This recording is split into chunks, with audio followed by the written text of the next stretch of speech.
Assalamu alaikum. Hi, good evening, everyone. Thank you for joining our fundraiser this evening, and thank you for everyone else who participated and make some donation to make this event being successful. So we have a pretty light, I would say, agenda. So we're gonna show it right here on the screen to make it a little bit easier for you guys.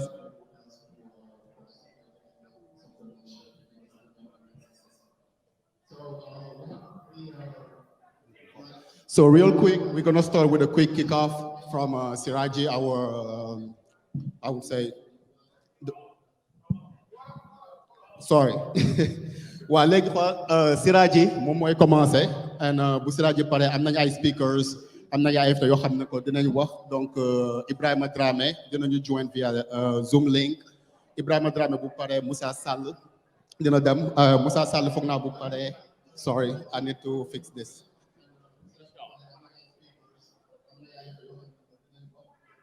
Donc Moussa Sall bu pare Abdou Sen from and then Aïcha Touré Binta Diak, Aliou Gueye, Papan ak Mati Sen, sorry, Eric Chow, Mamadou Gakko, Massa Ndiaye. Après dañu am benn Q&A real quick ñu close out ak Siraji. Bu loolu passé ñu am benn dinner, you know, ku nekk enjoy. Après léegi nag dance floor bi ubbeeku. So real quick ci ginnaaw fële am nañ appetizers yi, so it's self-serving, don't be shy. Jël leen lu leen neex. We got drinks and everything. Stand bële am nañ fa ay polo, t-shirt, books and everything. And then bu heure dina bi jotee dinañ set up table bi comme ça again everything is self-serve. So please help yourself and enjoy your time, okay? Thank you. Waaw assalaamu aleykum wa rahmatullahi taala wa barakatuhu. Ñoo ngi nuyu waa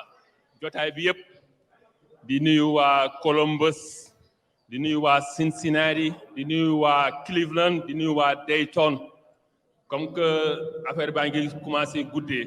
ñu ne nañu commencé après gars yi après gars yi dab ñu vraiment ñoo ngi leen di remercier bu baax a baax ci seen teewaay di nuyu aussi sunu gan yi nga xam ne tey ñëw nañ fi vraiment ñu jógee fu sori ku mel ne Aïcha Touré tàccu leen moo ko Aïcha Touré Aïcha jógal gars yi tàccu la ba Missouri la jógee mu ñëw donc jigéen ñi la ñu njëkk présenté tàccu lañu aussi sunu gan Binta Diak madame Ba Binta Diak jógal gars yi tàccu la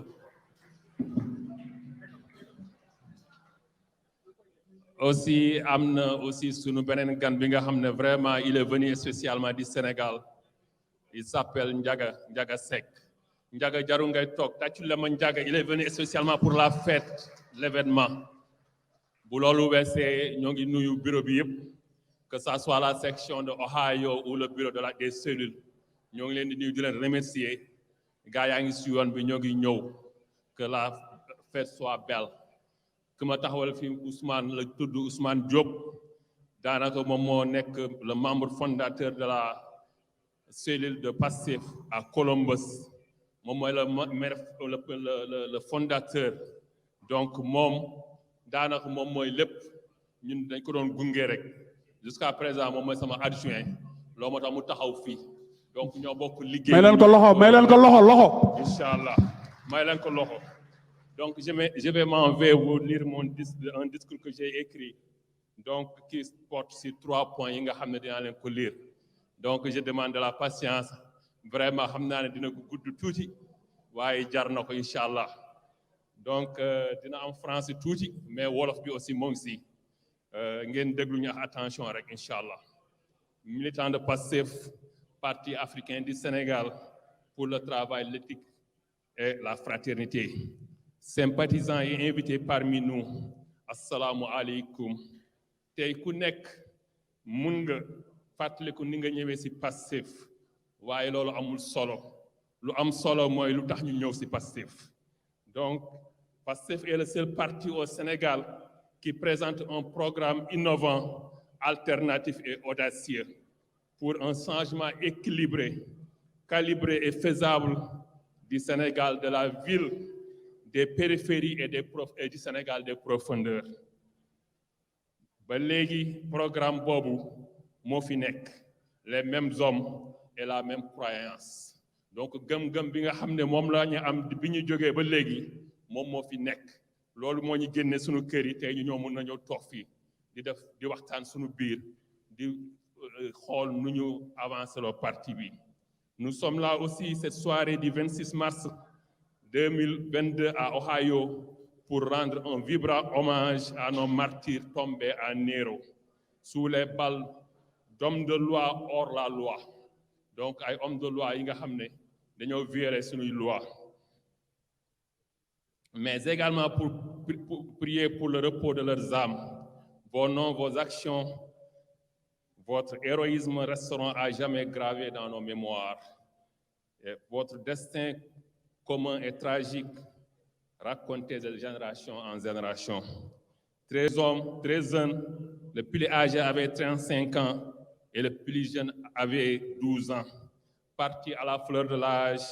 Macky Sall, président de la République, a intérêt à ce que ces crimes soient élucidés et justice soit rendue. Lui rappeler aussi que les hommes passent et les institutions demeurent, qu'Allah les accorde le paradis. Amin. En ce mois de mars également, fête des femmes. Tàccu leen seen bopp. Ñoo ngi sargal jigéenu Pastef en particulier et les femmes du monde en général. Bravo jigéen ñi, yéen a moom lépp, yéen a am lépp. Vous êtes les dignes représentantes des femmes de Nder, les héritières naturelles de Aline Sitoé Diatta, femmes du Sénégal et de la diaspora. Vos plans sont à Pastef pour libérer et construire un Sénégal de tous, par tous et pour tous. Je vais encore remercier Aïssa Touré pour sa présence, Binta Diak, Ndiaga Seck, spécialement pour participer à l'événement. Tous les membres de tous les bureaux de la section d'Ohio, remercier le coordinateur national Ibrahima Dramé et son adjoint Morgom et tous les coordinateurs de toutes les coordinations. Assalamu alaikum wa rahmatullahi ta'ala wa barakatuh.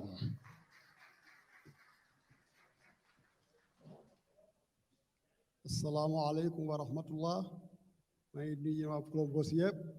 waa Cincinnati waa Dayton ñu fi teew ñëpp ñu ngi leen sant di leen gërëm ci teewaay bi. Pastef moom nekk na parti boo xam ne actuellement fi mu nekk nii kenn dootu ko présenté kenn fi ne moom ku fi laay def rek sa bopp nga ko defal ndax ñu naa leen lépp lu ñuy def rek patriote la maanaam nañu toog jàpp suñu njàmbur bañu def dara mais bàyyi suñu liggéey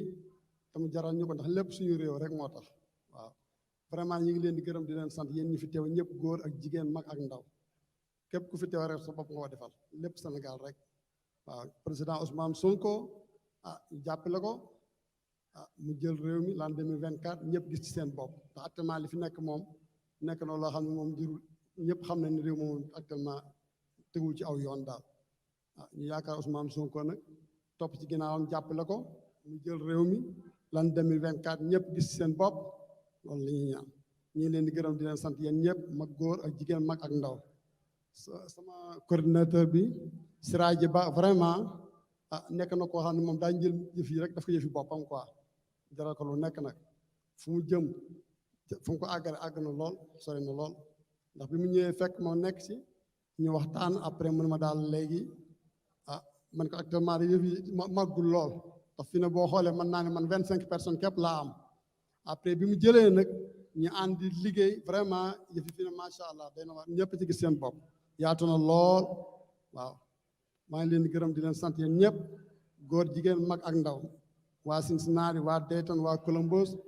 suñu coordinateur Aïssa Touré Binta Diak ñëpp rek ku lim juum daal ñoom Aline Gueye ñëpp rek waaw vraiment merci jërëjëf. Ouais, tàccu leen ma kooku inchallah. Aussi pour rendre hommage aussi à Mariama Sagna sunu jigéen bi nga xam ne aussi dañ ko boomoon si dans la banlieue vrai prier pour elle aussi. Ki ñuy toppal aussi mooy sunu coordinateur national Ibrahima Dramé de from New York kon moom moo nekk en ligne nii moom mooy jël parole bi incha allah.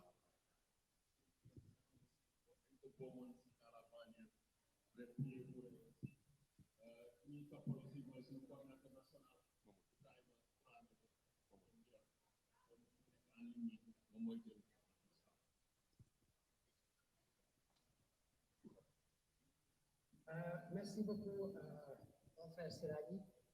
coordonnateur Pastef Ohio. Merci à toute l'assistance, à toutes les équipes de l'ingénieur Ohio, pour l'événement bien. Il y a notre frère Dayton, c'est tout le monde là. Voilà. Maa ngi jégalu bu baax parce que lii le temps de parler bu baax pour ñu defal aussi ñu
combat boobu taxaw.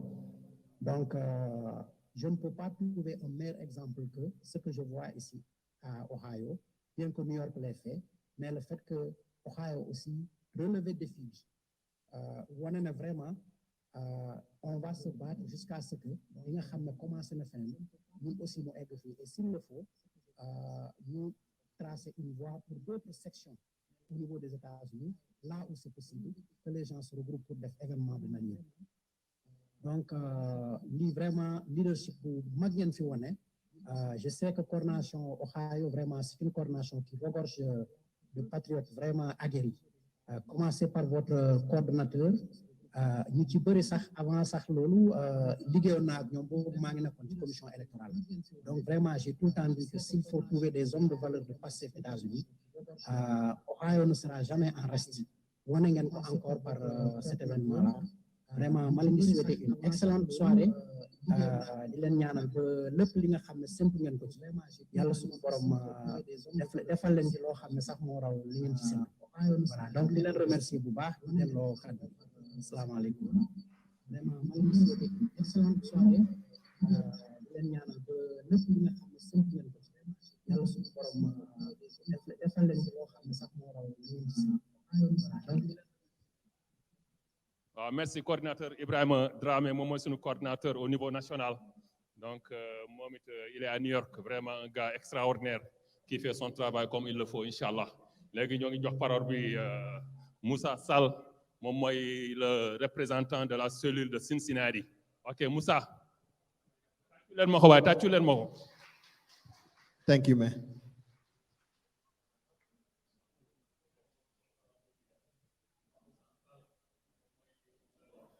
Salaamaaleykum gars yi baa xiifu leen ku xiif yëkkati sa loxo Siraj ok gars yi sinon maa ngi leen di nuyu kenn ku nekk sa tur at sa sant donc di remercier suñu militants yi nga xam ne ñi ngi jóge out of town di remercier Binta Diak from Texas Aïcha Touré jóge ba Saint-Louis Missouri at ñeneen di jóge fu gën a sori di nuyu waa Dayton Abdou Samb di nuyu waa Cleveland donc li mooy wane patriotisme quoi li may wax du yàgg quoi li ma bëgg a signaler rek mooy que ni ça fait presque 4 ans ñun ñëpp ñu ngi ànd di xeex pour changer Sénégal nit ñaa ngi gën di ñëw ñuy gën di bari mais il faut que ñu xam ñun lan moo tax ñu ànd lan mooy projet Pastef lan moo tax kenn ku ne bàyyi say ité dépenser sa xaalis $100 pour ñëw fii toog dagg bi avion ñëw fii ñuy def ay réunion yu bari te ñun ñi nekk fii ñëpp pour être honnête dañuy def rek ngir yàlla ñun waa Sénégal la ñuy xalaat ñi ne fii ñëpp ku nekk mënal nga sa bopp donc il faut que ñu comprendre lan mooy projet Pastef bi lan moo ñu boole lan lañ bëgg a changer Sénégal waaw donc dama bëgg ñun ñëpp ku nekk fii nga jéem a expliquer sa moroom ou bien keneen ku nekk nga expliquer ñeneen ñi bokkul ci ñun lan mooy projet Pastef waaw at lan moo nekkul projet bi waaw projet bi mooy ñu teg Ousmane Sonko mu jiite Sénégal jiite bi du nekk rek comme parce que waaw xam nga dans le passé def nañ ay changement de régime mais ça n'a pas réglé le problème du Sénégal donc dañoo bëgg ñu xool dans le passé lan moo doxul ci dëkk bi yeneen dëkk yi nga xam dañoo avancé ci àddina bi muy Amérique muy Europe muy japonais yi lan moo tax ñoom ñu avancé ñun ñu nekk fi ñu nekkoon avancé wuñu parce que am na benn terme bu ma benn camarade Alioune Gueye waxoon ñu di benn discussion ça fait 3 ans fàttewuma ko Alioune ngay ma le développement c'est pas magique ma répète encore le développement c'est pas magique dëkk yooyu ni ñu avancé ci démocratie pourquoi ñun waruñu mën avancer ci démocratie une démocratie pour mu avancer sant soxla woo million soxla woo milliard lan nga soxla juste benn signature rek lañ soxla pour changer loi yi suñu démocratie waroon na fekk instant yi nii mu toll fu sori foo xamante ne ñu du ñu ñeew waa Amérique du ñu ñeew waa Europe mais jusqu'à présent li fi Abdou Diouf bàyyi woon ba tey moo des Sénégal ñun nag loolu lañ bëgg a changer Sénégal démocratie bi nekk un exemple dans le monde te loolu pour mu mën a am il faut que projet bi ñëpp yëg ko il faut que Pastef nekk au pouvoir loolu mooy tax changement am Sénégal beneen point bi nga xamante ne aussi bëgg naa ci wax bu ñu jógee ci affaire démocratie bi nga xamante ni sans ñu am ko dara du mën a am waaw il faut que nit ñi gëm ko moom il faut que Sénégal démocratie am fa te pour mu am fa il faut que ñu yëkkat jële fi ñi fi nekk ni instant yi toll parce que Macky Sall at ñi mu àndal li nekk Sénégal xam ngeen ko sàcc xaalis Sénégal yóbbu ci compte yu nekk à l'étranger loolu lañ fa nekk du laneen projet boo leen gis ñu def ko rafet na boo leen ko gisee mais li ñuy sàcc kenn xamul nu mu toll donc ñun li ñu war a xeex mooy leen nañ fi teg ñoo xamante ne bu ñu leen remplacer du ñu def li fi ñee doon def parce que Abdou Diouf dafay jógee Abdoulaye Wade ñëw yées ko Abdoulaye Wade jóge fi Macky ñëw yées ko est-ce que bu Sonko ñëwee dina mel ak ñoom c'est ça la question qu'on se pose léegi il faut que ñu gëmloo Sénégalais yi wax leen carrément que ni ñu li ñu indi lu bees la ay loi éthique yu bees la parce que dafa am loo xam dafa am Sénégal da ngay fal say mbokk même bu ko yoon terewul éthique daf koo interdire donc ñun bu fekkee dañoo war a jël direction bu bees il faut que ñu yëgal Sénégal yi sensibiliser ci Facebook bi sensibiliser suñuy camarades wax leen ni leen lan mooy projet Pastef expliquer leen ko ñëpp xam ko donc ñeneen ñi mën a ñëw adhérer ci mouvement bi parce que ñun ñi rek doyul pour ñu gagner élection il faut que ñuy convaincre ñeneen ñooñu convaincre ñeneen fii ak le 24 pour ñu le 24 2024 ñu mën a gagner élection yi parce que man gëm naa ni ñun ñooy gagner 2024 waaw xam nga xam yéen loo leen ci xalaat mais 2024 pour ñun la donc heure bu ñu jëlee pouvoir bi we should be ready ñu xam lan la ñuy def xam kan lañ fay teg mi ngo xam naa ne nag sama gars yi xiif ngeen donc du ma maa ngi leen di bàyyi ba incha allah xam naa ni bu ñu organiser waatee beneen event c'est sûr que ñi fi nekk yëpp dinañ ñëwaat ñi dañ gën a bari sinon merci wasalaam.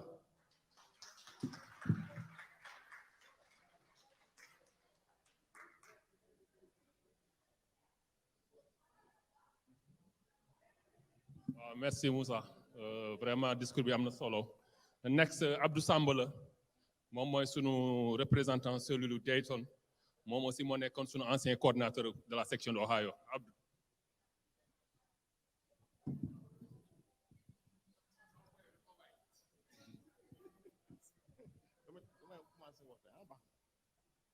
waaw asalaamaaleykum na ngeen def maa ngi leen nuyu di leen sant di leen ziar di wax que ni bëgg nañ si yéen trop si ñëw bi ngeen ñëw parce que xam nañ ni Amérique temps amul xam na ni lépp luñ def Sénégal mooy tax ñu koy def so li nekk Sénégal moo ñu neexul moo tax ñu ñëw fi dajaloo di def li ñuy def parce que bu fekkoon li nekk Sénégal neex nañu duñ def lii ñuy def maa ngi nuyu Aïcha Touré di nuyu Binta di nuyu Ousmane Diop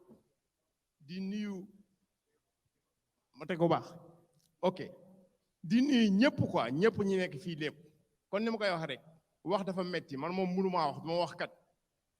mais li tax ñu ñëw fii di def lii ñuy def kon ni ma ko waxee li nekk Sénégal moo ñu neexul moo tax ñuy def suñu di sacrifier suñu bopp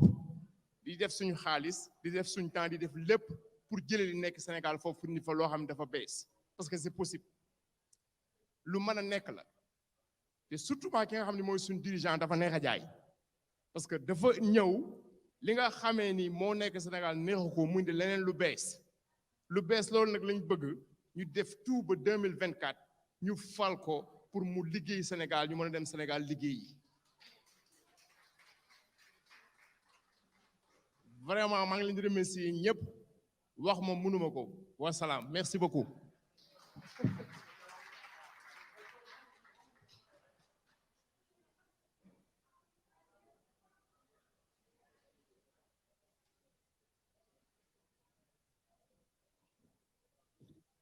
Merci Abdou Samb léegi sunu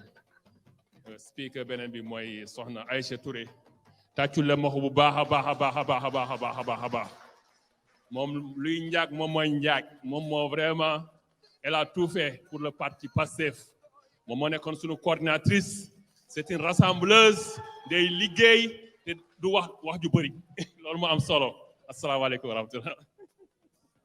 Siraaji dafa baax rek waaye moom ma gën a mën liggéey te yéen waa Ohio yéen a ma dàq liggéey ndax fës ngeen lool ci parti bi macha allah mbokk yi maa ngi leen di nuyu yéen ñëpp ku ci nekk sa tur ak ci sa sant di remercier ñëpp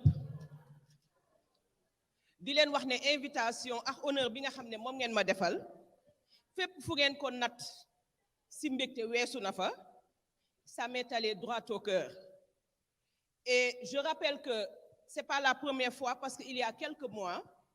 à New York, décembre bi passé, dañ ma invité woon ñoom it ci événement bu ni mel bu nekkoon lu ma neex lool vraiment. Et importance bi mu am sax, je pense que ñu bari xamuñu ko, mais j'ai quitté la coordination le mois de mai dernier. Et invitation bi ñu ma defal, honneur bi ñu ma defal, muy les deux sections. Dafay wane ni rek quitter la coordination taxul nit ñi fàtte la quitter la coordination taxul weg bi la nit ñi wegoon dañ quitter la coordination wàññiwul dara ci considération bi nga xam ne moom lañ la jox te loolu c'est un très bel exemple boo xam ne diaspora bi ak parti bi en général war nañ ko seet ci li nga xam ne mooy membre États-Unis ak responsable yi li nga xam ne moom lañ ma defal. Donc je remercie tout le monde je remercie profiter ci occasion bi pour remercier waa New York. Mais également damay jël ay remerciements comme yéen a ma invité tey yéen a xewle tey yéen waa Ohio ma teg ko ci loxo Siraaji Ba di seen coordonnateur mu yëkkati ko teg ko ci loxo képp koo xam ne sympathisant nga militant nga mais aussi tous les compatriotes de Ohio parce que ñun ñëpp ñoo bokk suñu Sénégal quelle que soit différence bi nga xam ne moom la ñu am ci suñu vision politique ak leneen donc je salue tout le monde di sant ñëpp di gërëm ñëpp encore une fois donc bu loolu weesoo même li may rappeler rek mooy les membres du bureau souvent dañuy gis ne les coordonnateurs les responsables de section ñoom la ñuy gis parce que ñooy fësal liggéey bi mais dafa am bureau yu ñu àndal et puis chaque section ici aux États-Unis est composée de 12 membres yi nga xam ne ñi nga xam ne ñoo composé bureau bi plus leur adjoint mais permettez-moi de les citer nommément parce que c'est des gens qui font un travail de l'ombre boo xam ne laaj na lu ni mel bu amee ñu wax seen tur pour ñu xam ne ñii ñoo nekk ci ginnaaw réalisation yi Pastef di def sur tous les plans au niveau de la diaspora et au niveau du Sénégal et là je voudrais citer Siraaji Ba d'abord moom mi nga xam ne mooy coordonnateur mais également Moussa Sall Abdou Sène Ibrahima Dia Alassane Thiaw Abdoulaye Sow Massa Ndiaye l'argentier et fàttewuma nag Abdou Samb di suñu doyen nga xam ne moo fi njëkk a nekk coordonnateur mais également Alioune Gueye di liggéey ci wàllu xaalis pas seulement fii au niveau des États-Unis ouais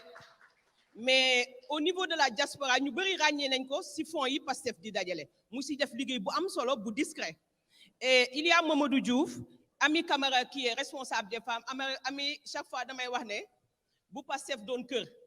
néegu jigéen ñi ñoo ko bokk kon Ami dama lay beral nuyoo ñu nuyu la ñu tàccu la bu baax a baax a baax a baax parce que moo fi toogal jigéen ñi te musul dellu ginnaaw. Mais également suñu sister nga xam ne au niveau du mouvement des femmes tout ce qui est technologie moom moo ñu siy jàppale malgré vie de famille bi nga xam ne dafa chargé. Je veux dire ici Ramata Ka ñu nuyu ko bu baax Ramata elle est là. Et sans oublier Pape Anne. Pape Anne, donc ça c'est les membres du bureau de Pastef may ñaan ñu tàccu leen bu baax a baax a baax parce que fii buñ fi ñëwee waxuma sama bopp mais yéen ñi ma fekk si ñi leen xamul ñi xamul li ngeen di liggéey au niveau de Pastef li fës la ñu gis je tiens à les remercier personnellement moo tax ma jël temps bi pour remercier ñoom ñooñu. Donc bu loolu weesoo tey actualité bi si boppam le contexte actuel nous exige un thème mooy les élections législatives yi nga xam ne moo ngi ñëw enjeu yan la am fii ci Sénégal. Je rappelle que ñun waa diaspora ñëpp xam nañ ne soxlawu kenn dina sa morom ne Sénégal législature bii nga xam ne moo mujj c'est la plus médiocre de l'histoire politique du Sénégal. Et le problème c'est non seulement c'est des gens qui semblent ignorer la mission du député nga xam ne dafa nekk un représentant du peuple mais seen taxawaay ci assemblée sax ça n'honore pas le Sénégalais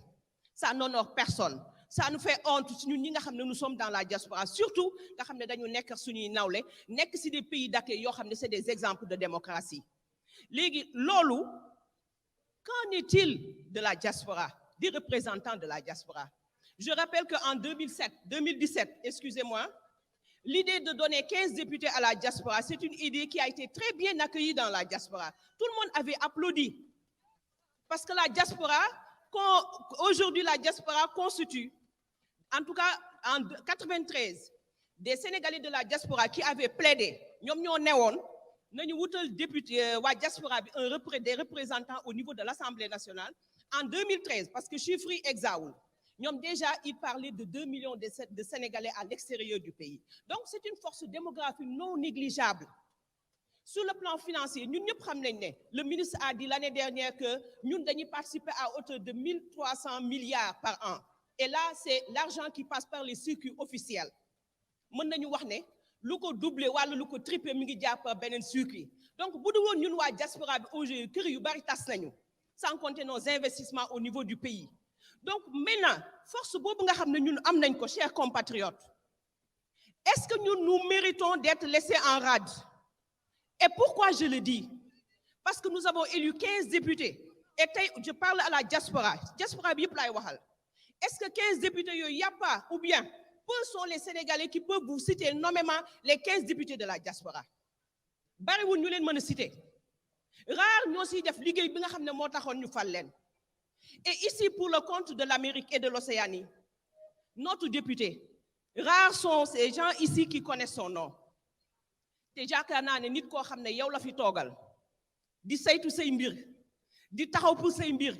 di plaider pour say mbir kooku mënoo ñàkk bañ a xam turam. Et là, c'est un exemple qui est là. Donc, chers amis de la diaspora, gis nga ce Sénégalais qui est de l'autre côté de l'océan Indien, en Océanie, nga xam ne chaque matin ay pensées mi ngi dem traverser l'océan Indien vers le Sénégal. Ce Sénégalais qui est de l'autre côté de la Méditerranée, nga xam ne chaque matin le parfum nostalgique de son pays daf koy chaque matin moo koy envahir. Ce Sénégalais qui est en Afrique du Nord, du centre, du sud, de l'Est, de l'Ouest, ce Sénégalais mérite respect. Le Sénégalais de ce côté-ci de l'océan Atlantique, muy ñun fi ñu nekk, mu nekk Sénégalais boo xam ne rêve am xam ngeen mooy lan,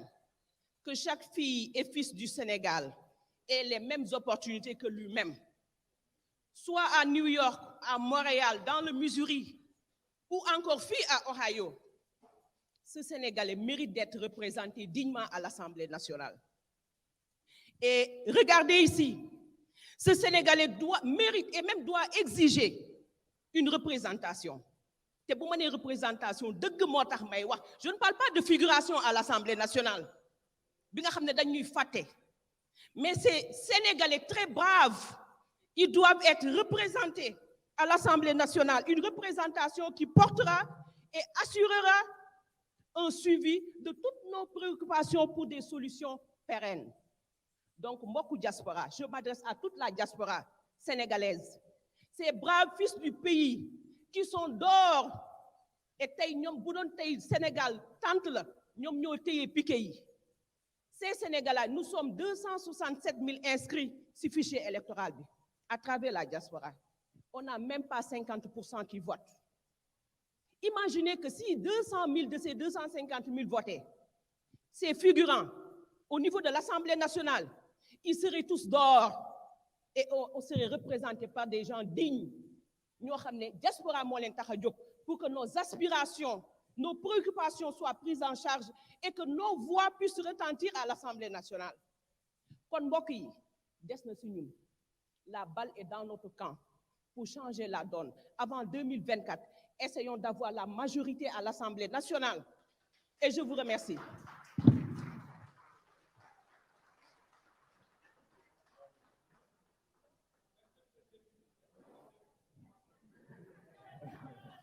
Bravo Aïssa Touré tàccul la ma kooku waay aussi di nuyu sunu grand yi nekk fii yëpp vraiment ñoo ngi leen di remercier bu baax a baax grand remercier nañ leen bu baax jël remerciement yi teg ko si loxo grand Mara vraiment ñu remercier ñu grand yëpp vraiment seen taxawaay rafet na parce que vraiment grand Mara aussi def na liggéey bu am rafet bu rafet bi nga xam ne man su ma ñëwee si Pastef grand Mara moo ma indi si Pastef donc tàccul la ma kooku waay tàccul la ma kooku Grand Mara jógal ñu gis la Grand Mara donc moom moo ma jëndal livre bi moo ma dugal Pastef donc bravo à Mara ku baax la yàlla na ko yàlla fay incha allahu rabbi nuyu nañu grand yëpp nuyu nañ leen léegi ñoo ngi jox parole bi sunu argentière bi mu ñëw vraiment mooy Binta Diack bi nga xam ne Texas la jógee après ñu jël benn pause xam naa ne moom séance de fundraising lay wax fii comme affaire bi fundraising la moo ngi ànd ak càmmiñam Aline Gueye tàccu la ma kooku waay l'homme de Columbus incha allah.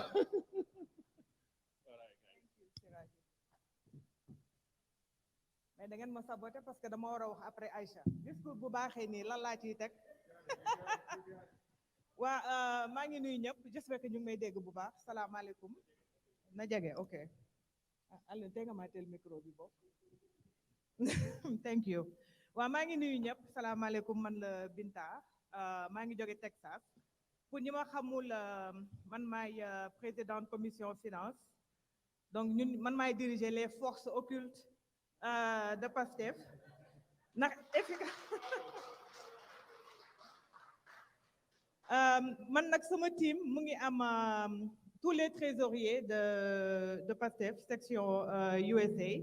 ñu ngi am Texas ñu ngi am Ohio Animasa maa ngi encore aussi ci groupe Bokna dirigé par Alioune waaw yaa ko dirigé kañ moom mooy la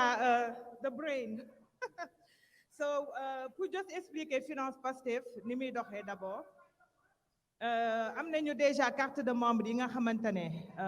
$25 lay jël et à part ça on a aussi les cotisations annuelles de $60 donc ñu leen di sonj ku ci fekkee ni jënd nga carte bu leen fàtte ni que da ngeen war a cotiser ñu ngi leen di ñaan ngeen cotiser $60 ndax xam ngeen ni suñu parti bi comme day remurit ñun moom xaalis bi day dugg di génn rek parce qu'on a tellement de dépenses donc il faut que nit yi jàppale ñu aussi ci Bokna bi bu leen fàtte ni que Bokna bi moom bëriwul €15 rek la par mois te Bokna bi yomb na torop parce que da ngay dugal sa carte mun nañ leen expliquer naka lay demee et le retrait est automatique chaque mois te doo ko yëg daal léegi à part loolu am na ñeneen ñaari projet yu ñu am yu ma leen bëgg a présenter benn bi moo di franchement dañu bëgg a gën a toppatoo financement wu parti bi financement au niveau du Sénégal parce que y a trop de dépenses amin y a la sécurité du président te xam ngeen ni que ak jamono ji loolu waruñu ko café parce qu'on est le parti le plus ok sorry parti bi nga xamante ne moom la ñuy gën a xeex suñu président yaakaar naa moom moo gën a sonn amin on est la seule opposition man bi ma gis Sénégal boo xamante ne jar naa xeex so jàpp leen ci bu baax parce que sécurité bi suñu responsable yi nga xamante ne comme ni ko soxna Aïcha waxee ci élection législative yi di ñëw war nañu assurer seen transport war nañu assurer seen lekk te bu leen fàtte tamit ni que événement mars yi passé ba léegi ñu ngi faj ay nit ba léegi ñu ngi am ay appartement yu ñu loué te ba léegi am na ñoo xamante ne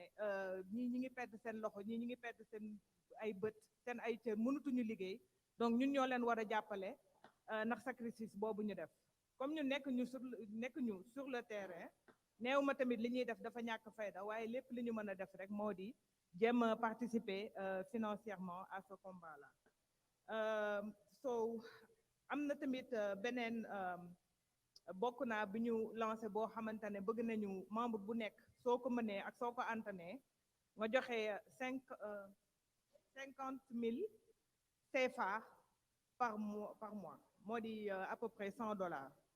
Donc on veut rassembler 250 personnes yoo xamante ne ci diaspora bi la te man gëm naa ni que loolu ci Amérique bi rek war nañ ko mën a atteindre fii ba 2024 lay doon te loolu dañ koy soxla uniquement pour besoin du parti bi et ça nous évitera de puiser ci fonds yi ñu am ci bokk naa bi ndax loolu 2024 lañ ko teewoon ñu leen di fàttali tamit ni que nemmeeku tour bi mu ngi ñëw partout ñu ngi ko war a def incha allah in June xam naa ni xaalis bi ñu war a dajale bëri na mais suñu trésorier yi dinañ ñëw avec beaucoup plus d'informations ci date yi ak ni ñuy rassembler yooyu donc maa ngi remercier ñëpp ci invitation bi Aliou su fekkee da nga bëgg a dolli dara ci bokk naa bi maa ngi leen di remercier thank you.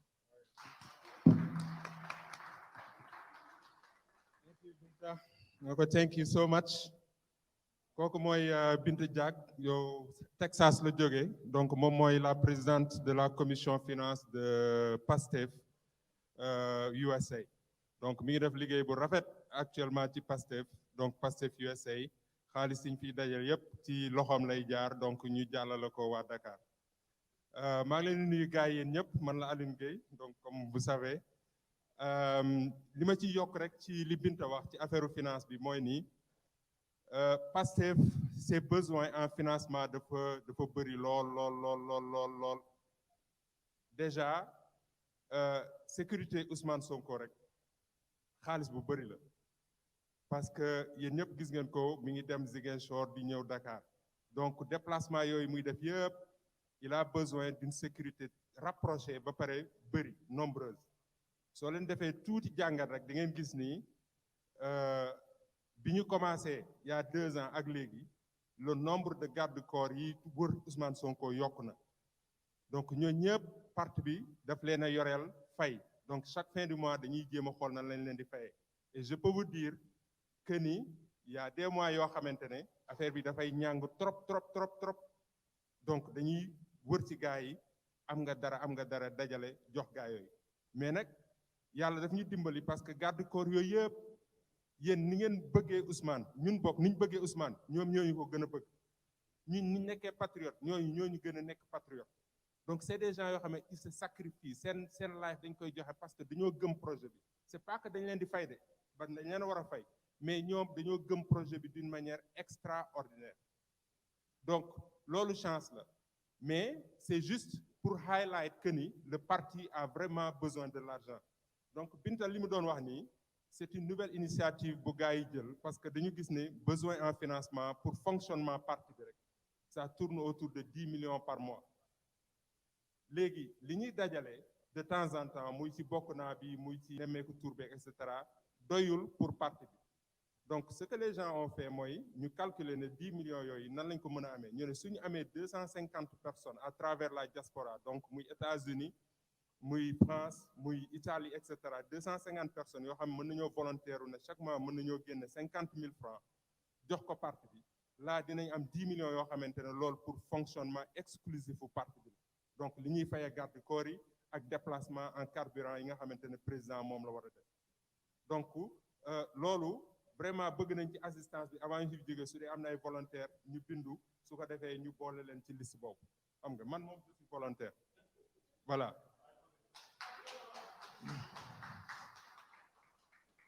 su loolu weesoo financement bi moom du jeex. Il y a aussi Bokna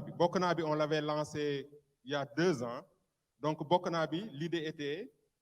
ñu fexe à travers la diaspora parce que biñ calculer diaspora bi il y avait 45 000 yoo xam ne ñoo voté loon Ousmane Sonko en 2019 defe naa élection présidentielle. léegi ñu ne ci 45 000 yooyu suñ ci mënee am 3 000 personnes yu mën a def 15 € par mois 15 € ça fait autour de $20 par mois ñu jëmale fii ak 2024 nga xamante ne fii ak 2024 on aura un budget de campagne. donc loolu commencé nañ ko yàlla def na ni am na lu ñu ci jote dajale je pense que li ñu dajale léegi war na mat $150,000 mais ba léegi suñu objectif bi ñu amoon on l'a pas encore objectif bi c'était ñu am 3 000 personnes yu joxe 15 €. Donc ça devait nous faire 45 000 € par mois. On ne l'a pas encore eu. Donc liggéey bi foofu des na trop. Donc ñuy ñaan aussi képp koo xam mën nga bindu soo demee ci site parti bi dem www.pastef.org affaire baa ngi foofu mën nga bindu. léegi foofu li ñu fa def moom mooy ni yow soo xasee ba dugal sa carte day mel ne abonnement Netflix wala beneen abonnement booy def rek chaque mois affaire bi dafay génn. Mais tu as la possibilité chaque fois aussi yow su la neexee mën nga dem nga changer montant bi changer fréquence bi wala sa carte su expiré mën nga changer waat sa carte dugalaat beneen carte donc loolu aussi ñi ñaan gars yi pour ñu mën a dem foofu bindu ci affaire boobu parce que c'est extrêmement important. Voilà donc yooyu moom mooy volet finance bi et di wax ni c'est extrêmement important parce que li ñuy xeex ni yëpp c'est bien beau il faut mu am sax il faut mu am mais pour que loolu mën a am il faut que gars yi yore xaalis te Pastef je vous dis que ni instant bi nii xaalis amuñu ko soo xoolee ba si biir tu vas voir que ni gars yu bëri ngay gis comme les politiciens yi jékki-jékki un politicien am benn discours jékki-jékki changé à virage à 180 degrés nga naan nii kii qu'est-ce qui se passe lii moo tax man bokk bi ma duggee ci politique man laa koy xam mooy ni loo am day dugg ci ay say affaire politique loo am ci déplacement yi ci et cetera foofu lay dugg donc yow da tu es permanemment yow broke doo am benn xaalis donc su dee amuloo ngor tuuti gars yi suñ ñëwee jox la enveloppe c'est très facile pour que nga mën a dem mais ñun yàlla dimbalu ni ñun Pastef je pense que ñun ñu toog fii ñëpp ñun ñoo bokk jikko bi mooy lan mooy bañ injustice jikko bi mooy lan mooy bëgg lu baax pour Sénégal jikko bi mooy lan mooy bëgg Sénégal avancer que li am fii Amérique li am Europe am Sénégal te ñun ñëpp on sent au fond de notre cœur que ni loolu lu war a mën a nekk la li Moussa doon wax tout à l'heure mooy li ñu doon wax rek mooy ni ñi defar Amérique ñi defar France ñi defar tous les autres pays qui se sont développés duñu ay extraterrestres duñu ay jinne vous les fréquentez chaque jour seen liggéeyukaay et vous savez que ces gens-là sont pas plus intelligents que vous au contraire ñun on sait qu'on est plus intelligents que ces gens-là ñun duñu seen morom benn affaire rek moom moo ñu manqué Sénégal benn affaire rek mooy lan mooy un président mooy un leader bu jub mën nga ne bi ñu amee indépendance ba léegi yàlla def na ne mësuñoo am un leader bu jub mais un leader bu jub bu am fit mais surtout bu bëgg réewam bëgg doomu réewam ba pare fonk leen am nañ ko ci président Ousmane Sonko.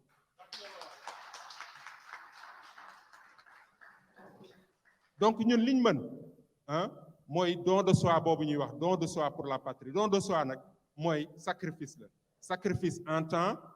sacrifice en argent sacrifice physique s'il le faut xam nga mais sacrifice la donc ñun ñi toog fii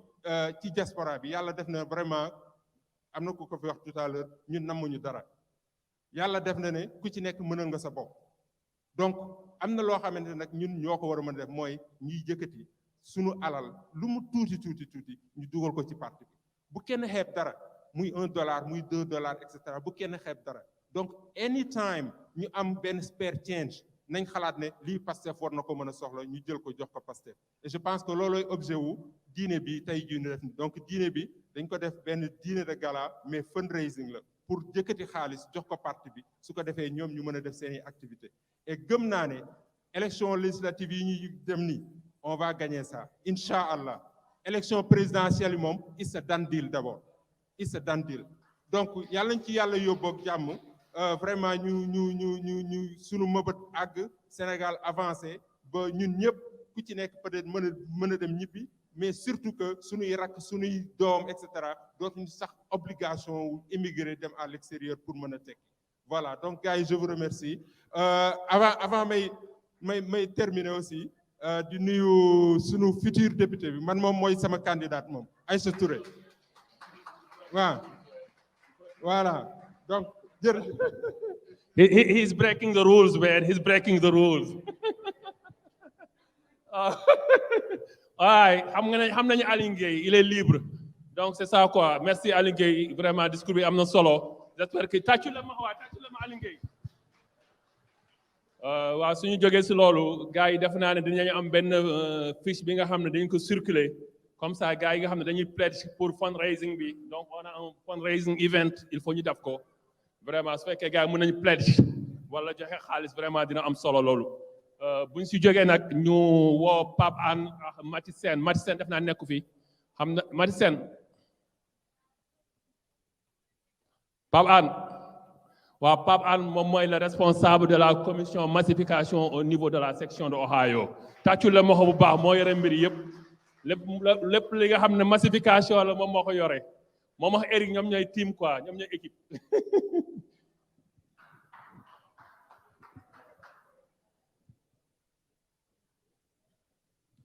balaa ma koy jox micro bi nag bëggoon naa nuyu ñi nga xam ne aussi tey dañoo am benn fu ñu war a dem benn mariage vraiment elles ont tenu à être là mooy sunu sister Fat Kebe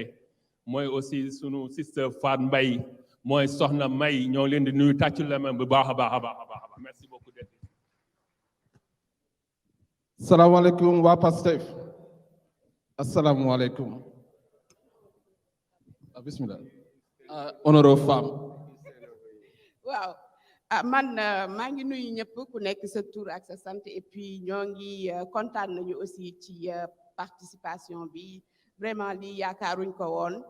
bon comme ñun nag ñun ñoo nekk ci massification bi li ñu bëgg rek mooy membre bureau bi daal ku ngeen mën a indi rek ngeen indi ko quoi so on a des cartes de membres yoo xam ne dañ koy jaay $25 am nañ tam ay t-shirt ak affaire so li ñu bëgg daal mooy képp ku gis koo xamante ni ki sympathisant nga rek ñu make sure nga dugg si quoi ci parti parce que dañu bëgg a yaatal quoi partout parce que du grande ville yi la ñu gën a am ay Columbus grande ville yi quoi mais dañu bëgg daal dugg daal ci yeneen côté yi gën a sori quoi voilà ci loolu rek laa bëggoon wax. Macha Allah. waaw dañuy tàmbale suñu kàddu di nuyu kenn ku nekk ci yéen di dalal suñu gan yi nga xam ni seet si nañ fi dégg nañ ni am na ñi nga xam ni Sénégal la ñu jóge am na ñoo xam ni Texas la ñu jóge am na ñoo xam ni Missouri am na ñoo xam ni ci yeneen état yi nekk environnement yi la ñu jóge donc ñu ngi nuyu képp ki nga xam ni Pastef jaral na la bisu tey bi nga xam ni suñu ay frères suñu ay sœurs Ohio ñoo ko organisé ngeen déplacé ba fii donc bu ñu nuyoo suñu gan yëpp ginnaaw dañ ñu sant ñu wax daanaka jaru ko woon sax ndax gaa ñi fi discours yi ñu fi def ñoom Aïcha Touré ak ñoom Binta ak ñoom Alioune Gueye li ñu wax moom matale na lépp dañ ciy sànni kàddu yu ndaw rek di wax ni Pastef jotaay bu mel nii xëy na bu ñu demoon tuut ci gannaaw lu toll ci juróom benni at buñ ko waxee dafay nekk lu nekk utopie maanaam li nga xam ne day nekk gént lay doon mais ci juróomi at yu mel nii ci liggéeyu ñi nga xam ni ñoom suñu coordinateur Siraji Ba si liggéeyu ñoom Alassane si liggéeyu ak si jiitalu ñoom Aline ak Grand Mara yi nga xam ne ñoom ñoo jiite lii fii ñoo ubbi parti bi fii ñoom ñoo tax ba tey ji jotaay bu mel nii mën a am donc dañ leen di sargal di leen delloo njukkal ci seen liggéey ginnaaw loolu tamit ñu xamal ni rek Pastef su yegsee fii parce que dafa am ay nit ay jigéen ak ay góor yoo xam ne dañu am pas-pas non seulement dañu am pas-pas mais dañu xam fi ñu jëm te dañu xam fi ñuy jaar pour yegg fi ñu jëm donc loolu moo waral jotaay bi mel nii tey di leen delloo njukkal yéen ñëpp di leen remercier bu baax seen présence di leen wax ni nag am na benn échéance boo xam ni mi ngi ñëw ginnaaw ñu massification la ñuy dénk foog ñu wax ci lu mel noonu échéance boobu moom mooy élection législative yi donc xëy na sax ñu ngi jeexal période bi nga xam ni ci la révision bi di nekk mais ñuy ñaan rek képp koo xam ni amoo woon chance nga am sa carte nga def li nga xam ni di nga mën a jot sa carte ndax carte boobu mooy seen arme bi ngeen di xam ni moom ngeen di changer suñu Sénégal bi nga xam ne ñun ñëpp moom la ñu bëgg donc ñu gàttal foofu rek di leen remercier waat bu baax a baax di jox kàddu gi suñu frère Alassane incha allah mu yeggaleeg. salaamaaleykum ñu ngi nuyu ku ci nekk sa tur ak sa sant di leen remercier yéen ñëpp ci seen taxawaay di remercier suñu gan yi jóge Cincinnati gan yi jóge Texas ak yeneen dëkk ñuy remercier ñi may woo le groupe des Infatigables parce que c'est pas la première fois que ñuy jéem a organiser groupement yu mel nii comme ça ñu toog waxtaan wàccante xalaat defoon nañ ko ci sama bi mais dañu remarqué ne y a toujours les mêmes personnes yi nga xam ne chaque fois dañuy investir seen temps investir ci seen xaalis ba yàlla def ci mu nekk réussite je vais citer Pape Anne Siraji Ba Massa ak Ndeye Mati damay fàtte Mamadou Diouf ak kanakor Gakou donc vraiment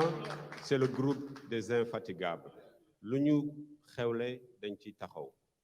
je veux remercier aussi suñu tante Margot bi nga xam ne depuis 1 heure ba léegi mi ngi ci gannaaw ci kitchen bi moom mooy togg tàggu leen ko 1 heure ba léegi tata Margot mi ngi ñu jàppale décoration bi yëpp moom moo ko def moo ñu ko proposé donc pour ñëwaat ci li ñu boole tey muy lan Pastef nit ñi dañuy wax ne politique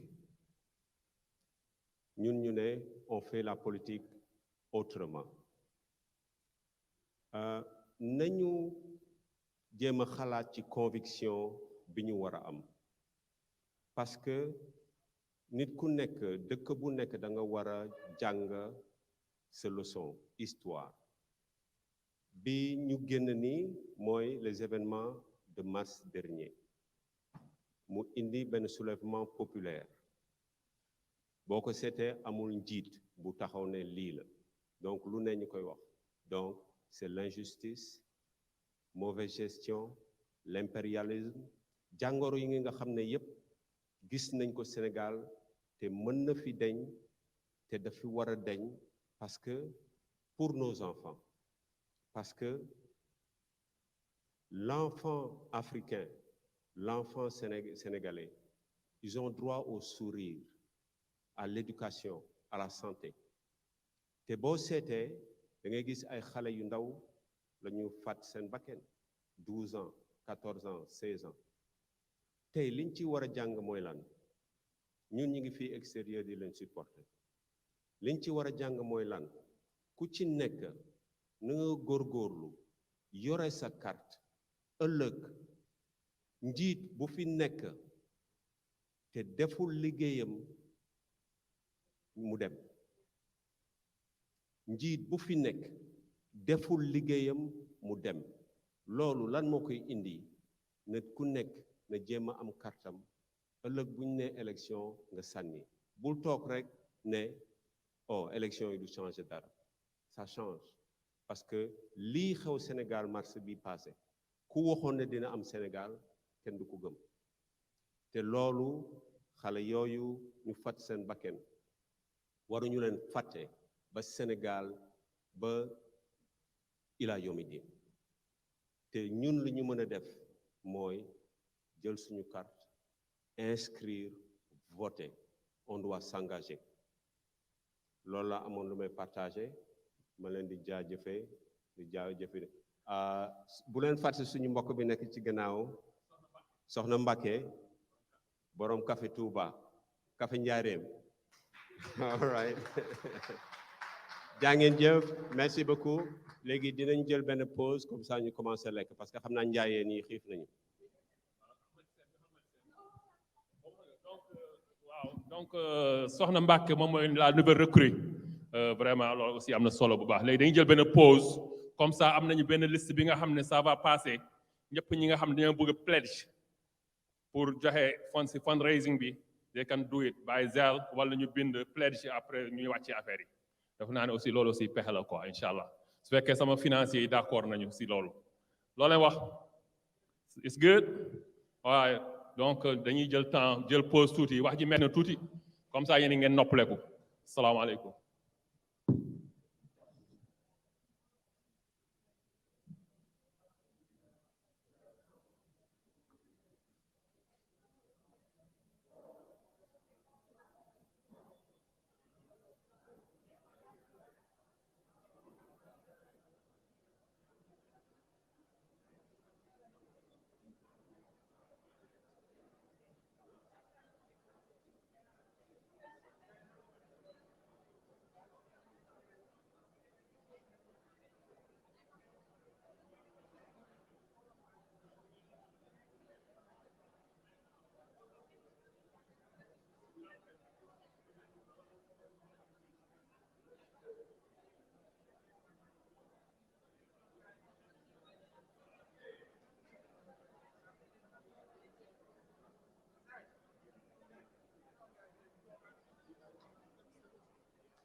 salaamaaleykum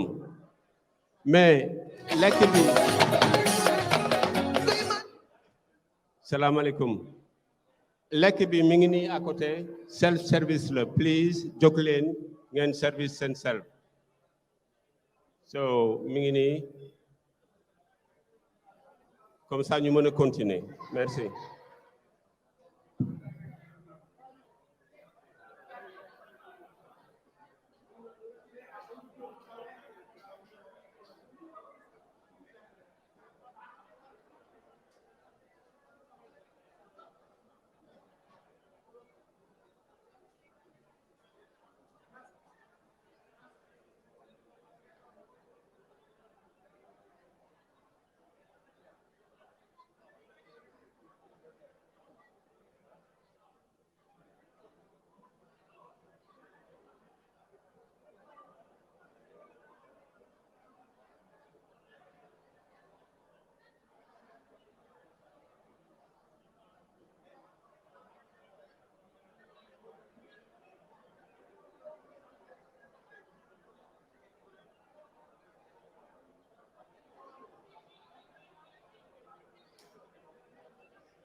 waaw salaamaaleykum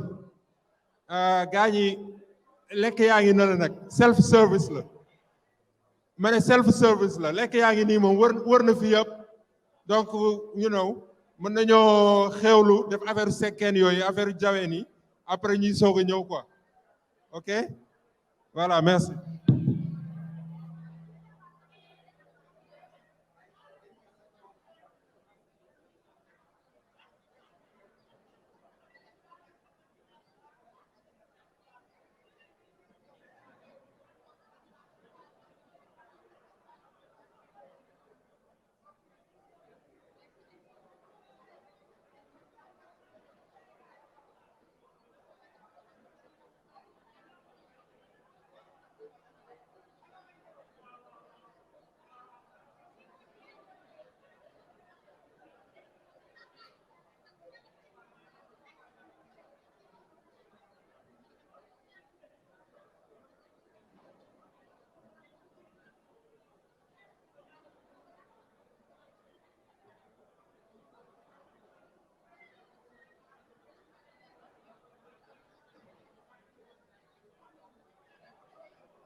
léegi affaire xaalis moom xam nga mooy lépp fii léegi on va faire circuler ñaari feuille ah benn bi moom mooy ñi nga xamante ne dañoo bëgg a bokk ci bokk naa bi mooy $20 par mois yi jëm 2024 pour préparer campagne 2024 bi donc dinañ ko circuler donc képp koo xamante ne yow bokkaguloo ci bokk naa bi rek mën nga bind foofu sa tur sa phone number ak sa email adresse su ko defee ñu boole la ci affaire bi donc on va t'appeler pour boole la ci programme bokk naa bi comme j'ai dit tantôt programme bokk naa bi day mel ni abonnement rek une fois que nga bokk donc sa carte la ñuy soxla dugal ko ci programme bi nga xam ne chaque mois dafay jël $20 yi automatiquement donc dootoo soxla ñu lay woo wala quoi que ce soit donc boobu benn la beneen bi ci des moom mooy fonctionnement parti bi donc fonctionnement parti bi mooy 50 000 francs yooyu ñu soxla 250 personnes à travers la diaspora yu mën a def 50 000 francs par mois donc boobu aussi képp koo xamante ne yow ça t'intéresse bëgg nga see bokk donc mën nga bind sa tur su ko defee après les gens vont te contacter comme ça ñu finaliser loolu troisième bi nag moom mooy diine bi donc li nga xamante ne moom lañ soxla ci yéen mooy génne kalpe yi génne pochette yi donc képp koo xamante ne yow am nga loo ci bëgg a def rek mën nga ko mën nañ ko bindal fii wala nga pledge ko fii aussi soo xoolee ci écran bi am na Cash App ak Zelle numéro Cash App ak numéro Zelle donc moom mooy numéro Massa bi nga xam mooy trésorier wu Pastef Ohio donc ça boobu soo ko zelee rek wala nga Cash App ko donc moom dina ko jot mais sinon su dee cash nga yor aussi on va faire le tour pour que képp koo xamante ne yor nga cash bëgg ko joxe aujourd'hui ñu jël ko voilà donc que la fête soit belle mais on va continuer le boulot donc man dinaa def les tables man ak Massa donc pour que affaire boobu ñu mën ko finaliser voilà donc Massa dafa naa am na loo si bëgg a yokk ah. waaw salaamaaleykum gars yi ñu ngi leen di ziar yéen ñëpp waaw maa ngi nuyu ñëpp nag xam naa du ma jaar du ma comme gars yi li ñëpp tënk neen ko man dama bëggoon remercier rek sponsor yi quoi waaw pour commencer am neen Teranga Shipping ñoom ñoo ñu sponsorisé ak Bamba Coffee donc fële si ginnaaw am neen Café Touba waaw day jaay tout am na take home def naa $10 la koy jaayee donc soxna Mbacke moo nekk si ginnaaw fële moo ñu rejoindre récemment donc moom mu proposé andil ñu coffee kon gars yi bu leen ko fàtte jaar fële ngeen jël si Café Touba bi incha allah waaw ak dalal jàmm travel agency donc ñoom affaire travel package Sénégal donc boo soxlee travel package ñoom ok ak immigration lawyer am nañ benn immigration lawyer day business card mi ngi fële donc ñu lii ko mais lu ma bëgg a pousse mooy gars yi on a des t-shirts des merchandise des books yëpp ñu ngi fële and maa ngi leen di ñaan special applaudissement that's my daughter over there selling donc gars yi tàccu leen ko waaye Kinde moo nekk fële donc mooy toppatoo bagage yi donc moom all she care about is $20 ok so boo demee foofu jël leen $20 jox ko for t-shirt yi donc kon loolu la ñu amoon ñu ngi leen di remercier yëpp yéen ñëpp pour votre présence donc man nag mënuma pare te du ma remercier sëñ Njaga kaay bismillah grand Njaga kaay waaw moom Sénégal la jóge nag Nissan waaw moom mooy coordinateur mouvement Sénégal mouvement First waaw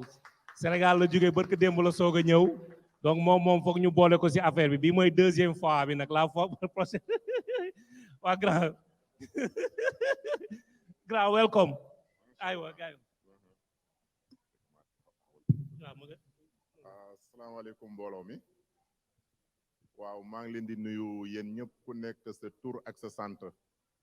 waaw man la Matar Ndiaga Seck maa ngi jógee démb Sénégal pour ñëw assister seen levée de fonds bi ak dîner de gala bi donc du ma commencer sans remercier Siradio mooy seen coordinateur bi ak Alioune Gueye ak Mansour Diop Awa Mbaye ak Aïcha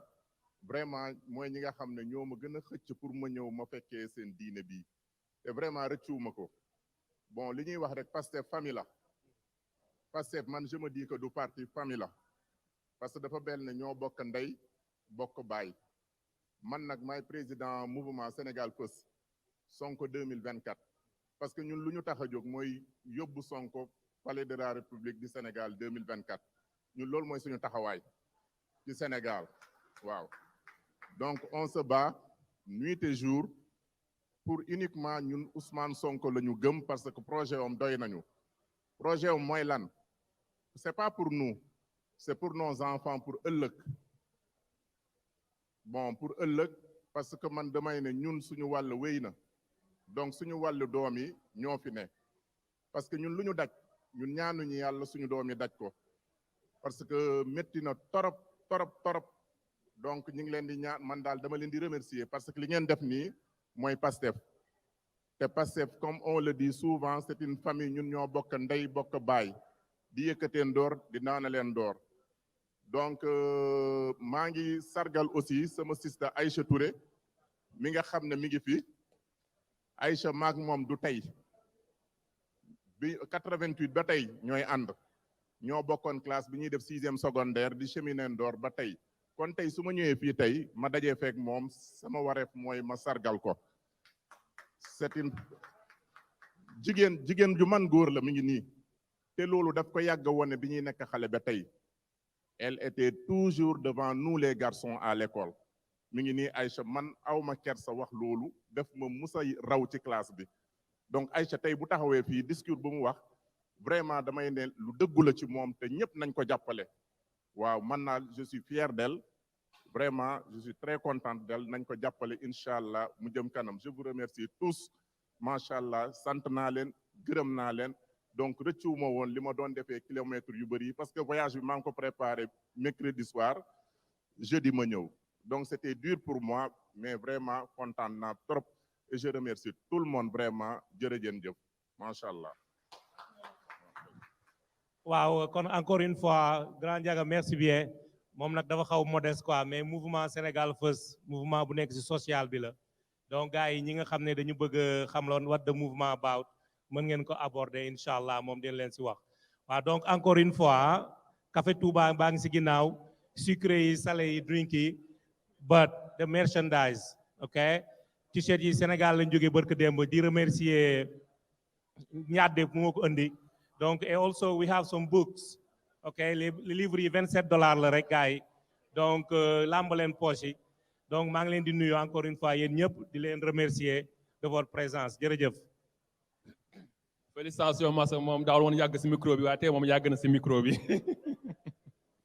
waaw ñoo ngi continuer programme bi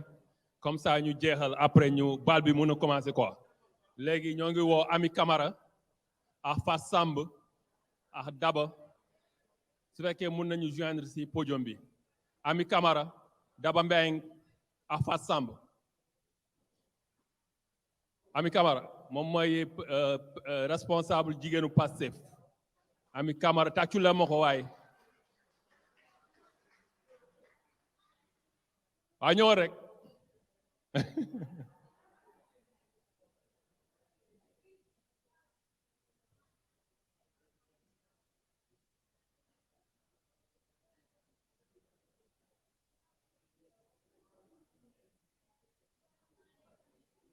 waaw waaleykum asalaam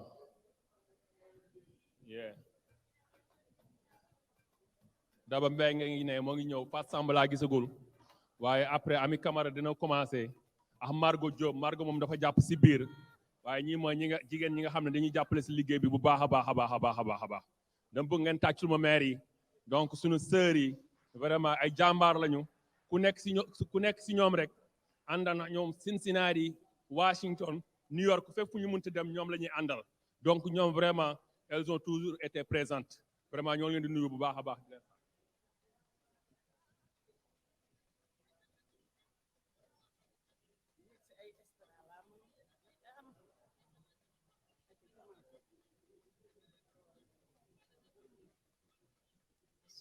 Bismillahirrahmanirrahim. Salaamaaleykum waa Columbus Ohio waa Pastef sama mbokk compatriotes yi maa ngi leen di nuyu ku ci nekk sa tur ak sa sant di leen dalal di kontaan ci seen teewaay ndax woote ñu wuy si la rek dafa jafe actuellement fi réew mi toll fii ci Amérique nga xam ne ku ne da ngay busy boo xëyee am nga looy def mais ngeen bàyyi seen yitte ñoom Abdou Samb ñoom Aïcha Touré ñoom Ramata Dia ku nekk jóge dëkk ak dëkk yéeg avion rek dafa metti wàcc ñëw yegg ci kon ñun suñu bés bi ñor na leen kontaan nañ ci yéen trop rawatina nag mois de mars bi nga xam ne ñun ñoo ko moom tàccu leen seen bopp waay kontaan naa ci yéen trop di gërëm Fat Samb sama maam la di gërëm Daba Mbeng di gërëm Siraaje Alioune Gueye ku lim juum di gërëm ñëpp di dalal sunu gan yi kontaan ci yéen ci seen temps bi ngeen jël li ngeen bàyyi yegg si fi Abdou Samb waa Cincinnati Texas Missouri ku nekk ngi fi ak waa ji wax léegi jógee ba Dakar ñëw kontaan nañ ci yéen trop di wax nag lii yëpp neex na waaye dafa am lu ko jiitu li ko jiitu mooy ñi ngi jëm ci législatif juillet 31 bi 2022 ñu bëgg nit ñi lii neex na fundraising bi war a ñëw ngeen defar carte d'identité yi xale yi fi am 18 ans te ay sénégalais ñu fexe defar seeni carte d'identité pour ñu mën a voter parce que ndimbalkat na ca fekk loxol borom muy lëmbe te bay ci say oom lii neex na foo neex na wax neex na mais carte d'identité yi lañ soxla dimbali leen ñu ngeen bindali seen doom ku ci xasa am 18 ans 21 ans nañ fexe voter année bii di ñëw carte yi rek moo ñu ciy génne Sénégal métti na ku dem 2 semaines ngay def ñëw ku dem 1 mois day mel ni at ci yow tellement que da ngay fekk nit ñi sonn kon Sénégal nit ñi dee nañu ñun ñi fi nekk na yàlla nga ñuy suturaal waaye suñu mbokk yennee Sénégal sonn nañ trop li fi xew jamono ji ci bakken yi rot ci yu bon yu ñuy def Sénégal dafa dem ba yàqu kon ñun ñii nag nga xamante ni ñun yàlla dimbali nit ñu dem àll ñun ñoo mën a génne suñuy dërëm ak suñuy ñaar dërëm jàpp ci ba réew ma changé te bu soppeekoo ñun danañu ñame dem di def 3 mois wala 1 an kon nag fexe leen carte d'identité yi rek la amul wax amul blème defal leen carte d'identité yi toppatoo xale yi ñu am seen carte d'identité mën a voté bu ñu voté incha allah carte yi rek moo ñu ciy génne suñuy poste di dugal mbokk naa bi mi ngi fi fundraising bi mi ngi ni taxaw lu ci waay def rek suñu bopp lañ koy defal parce que réew ma lay jëm te réew ma fu mu ne métti na nit ñi feebar nañu amuñu lu ñu faj nit ñi mënuñoo lekk ndox amu fa ndox du am dara matul réew mi ñu ngi koy foowee ñu ngi foowee nit ñi di foowee xale yi dañuy jàng ba pare duñu am liggéey xam nga ne lii métti na sa nday fay nga dem privé am bac mu jógo formation fay bay bëgg a dee nga pare am sa lijaasa mënoo am liggéey ndax réew mu bon kon nañ dimbale suñu bopp dimbale suñuy mbokk wasalaam maa ngi déglu ci kàddu yi. asalaamaaleykum duma ci wax lu bari sax ndax li ma waroon a wax lépp sama sët wax na ko ba pare mooy rek coono bi ñu nekkee bi nekk Sénégal donc ñun nañu dóor nañu xaaj ci dóor man doomu Lebu Piir laa te kuy gayndeylu rek soo ñëwee fii nga ñuy fekk fii mokk na nee leen fii mokk na wasalaam. ñoo ngi jox nag suñu chef kii mooy Adja Margot Diop kii mooy chef Margot Déranger kii moo bëgg Pastef ba jeex tàkk kii mooy def dafa feebar de opération la jógee mais dafa bàyyi léppam yendu fi suba ba ngoon jot kii moo bëgg Pastef kii moo bëgg mbokk Sénégal kii mooy Adja Margot Diop tàccu leen seen bopp. salaamaaleykum nuyu naa ñëpp maa ngi nuyu sama càmmiñ yi sama goro yi sama doom yi Pastef moom maa ngi ko commencé depuis Cincinnati gis naa fi sama waa kër yëpp waa Cincinnati maa ngi leen di nuyu bu baax a baax si yéen laa njëkk a inscrire waaw man ma ñëw fii nag samay doom indi ma fi ma tàggu leen si jàmm ñëw yéen waa Cincinnati yëpp maa ngi leen di nuyu di leen gërëm di leen sant waaw ku mel ni Jacques nii xam naa ko yàgg na ku baax a ngi nii waaw ku baax la waaw man nag nuyu naa ñëpp mais Aïcha nag dama koy yàgg Aïcha yàgg dama koy yàgg bëgg waaw Aïcha maa ngi lay Aïcha Touré maa ngi lay gàttandu di la màggal di la wax Columbus a ngi nii ak gan yeeg ñëpp bàyyiwuma kenn di wax vive Pastef vive Ousmane Sonko yàlla na am jàmm yàlla bu mu gis dara lu ko ragal lu mu ragal yàlla na ko yàlla sàmm ba mu nekk président bu nekkee président nag ñu gunge ko ba palais di gërëm nag sama càmmiñ bi masa man daal bàyyiwuma kenn waaw. waaw jërëjëf vraiment kontaan nañu trop yéen moom yàlla rek moo mën a fay yàlla na leen yàlla fay liggéey bi ngeen di def gis nañ ko suñ leen amul woon dañ vraiment difficulté bu bëri la ñuy àndal loolu weesoo GPS su fekkee moo ngi fi Hadija Mbay su fekkee bëgg na ñëw waxtaan ak gars yi incha allah su fekkee loolu amul aussi ñu continuer si sunu programme après xam naa ne dinañuy def question réponse après su fekkee gars yi am nañu question mais balaa ñoo egg foofu dama bëgg wax rek si pulaar parce que pulaar bi aussi sama mbokk xaal pulaar yi ma làkk leen pulaar tuuti quoi bandiraɓe sehilaaɓe en calmini gooto mon fof inde mum e yettoode mum e anndinde on wonde hannde ɗo gonɗen e Columbus Ohio pour yidde renndinde militant ji Pastef fof gooto e mum fof waawa daraade e Pastef ene jogii offre politique mo ngannduɗaa gooto e men fof ene yiye heen hoore mum donc nden yontii yimɓe ene poti daraade vraiment élection ŋaaji législative garooji ɗi goo fof yaha votoya député ɗi ngannduɗaa enen jiɗi wootande ɓe kadi mballen ɗum e mbiyetema ngone assemblée nationale vraiment ko liggey mo ngannduɗaa wonaa neɗɗo goto tan waawi ɗum wadde ko yimɓe ɓe fof ndendata mbaɗa ɗum enen haalpulareɓe en potani heɗde caggal neɗɗo ko bandumo ɗum ko caysagal ɗum ko yimɓe ene poti ummade heen liggoo ko ngannduɗaa ene nafa ɗumen hannde e janngo e ɓaawa janngo par ce que neɗɗo o ko an haɓante e geɗe ma donc a fotani jooɗaade yimɓe woɓɓe ene mbaɗma utilisé ene mbaɗma produit alimentaire mo ngannduɗaa vraiment à chaque fois ne ngaddama jawdi en tottuma so duuɓi jooɗi ɓenni kadi njaha kadi njooɗo kadi duuɓi joyi goɗɗi ne puɗɗo artude donc enen en poti finde e ɗon ɗon geɗe politique mo jiɗɗen wadde o politique mo passe fiide wadde o wona politique mo ngannduɗaa ko soodde yimɓe mais ko politique mo ngannduɗaa ko yimɓe ndenndi ko fof mbaawa ɗum feccude ko yimɓe njeyi ko fof mbaawa ɗum feccude jawdi wujjiteende ene nawe e leyɗeele goɗɗe yimɓe mbaawa daraade ngartirde ɗum e nder leyɗeele mumen immigration gasne hôpital uji men peewne jangde men moƴƴa yimɓe men mbaawa liggaade e industrialisation ɗeɗo geɗe fof président Ousmane Sonko koko haali ɗum e deftere mum wiyeteende solution nde yimɓe fof ne poti liirde nenno deftere hay so a waawa liirde ƴeewa liiranɗomo ɗum walla ƴeewa pamminɗomo nenno deftere fof omoɗo windi omo fayi hankadi kanko ko fonnoo wonde hakkunde makko e men ko koko gasi ko enen kay poti wadde feere no wonini président de la république en 2024 yo Allah wallu en nawirɗen président Ousmane Sonko to présidence de la république du Sénégal inchallahu rabbi min calmini on min juurima on kadi min jaari on kadi vraiment hare nde ko enen fof ndenndi ɗum yo Allah wallu en no darirɗen heen haa mbaawen dañde heen ko jiɗɗen ko assalamu aleykum wa rahmatullahi taala wa barakatuh aɗa haala GPS waaw kii sunu mbokk la Abdoul Ndiadé comme que jeunesse bi bañ na wax moom xam naa ne war na mën a représenter jeunesse bi incha allah. asalaamaaleykum wa rahmatullah patriote yi maa ngi leen nuyu di leen ziar di leen fàttali rek aduna moom li ñuy def nii lu métti lay nekk ndax aduna dans tous les day am ñaari camp rek day am le camp du bien et le camp du mal le camp du mal nag au Sénégal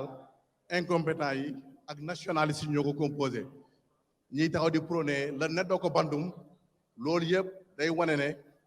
clientélisme politique ak népotisme ak incompétence loolu lay prôné loolu ñooy jëm a ŋànk dëkk bi pour seen propre intérêt au détriment de l'intérêt de l'ensemble léegi nag camp boobu camp nationaliste yi camp patriote yi rek ñoo leen mën a opposé patriote yi ñooy ñaan patriote yi mooy ñoo xam ne dañoo bëgg seen dëkk